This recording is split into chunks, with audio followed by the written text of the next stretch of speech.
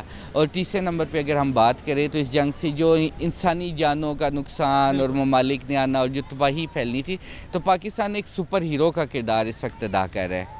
جو ہم فلموں میں دیکھتے ہیں، بیٹ مین، سپر مین اور اس طرح کے کریکٹر، تو پاکستان حقیقتاً اس جنگ میں ایز اے سپر ہیرو سامنے ایمرج ہوا ہے، اور پاکستان اس وقت دنیا میں بھرپور ایفرٹ کر رہا ہے، اور ابھی تک یہ ایفرٹ الحمدللہ کافی کامیاب ہے کہ پاکستان نے سب کو اکٹھے ایک ٹیبل پہ بنا دیا، اور توقع یہ کی جا رہی ہے کہ پاکستان اب آگے مزید اس میں بڑا مثبت کردار ادا کرے گا۔ جی بالکل، پاکستان ایک سپر ہیرو کا کردار ادا کر رہا ہے۔ بہت شکریہ انور عباس صاحب۔ اور جیسے ہم نے ان کی گفتگو بھی سنی کہ پاکستان اس وقت پوری دنیا کا جو محور ہے، پوری نظروں کا محور ہے، گفتگو کا محور بنا ہوا ہے، اور سارے لوگ جو ہے وہ پاکستان کی طرف دیکھ رہے ہیں، اور ہم بڑے پر امید ہے کہ دونوں ممالک کے درمیان پاکستان جو امن مذاکرات کروا رہا ہے یہ کامیاب ہو، پاکستان اس مرحلے میں بھی سرخرو ہو، اور پاکستان کی دنیا میں جو ہے وہ ایک امن کی جو کوشش ہے، اور ایک بہت بڑی جنگ کی میں امن کی کوشش جس سے پورا خطہ اس کی لپیٹ میں آئے گا، اس میں کامیاب ہو، اور یہ جنگ رکے اور پاکستان کا نام مزید بلند ہو۔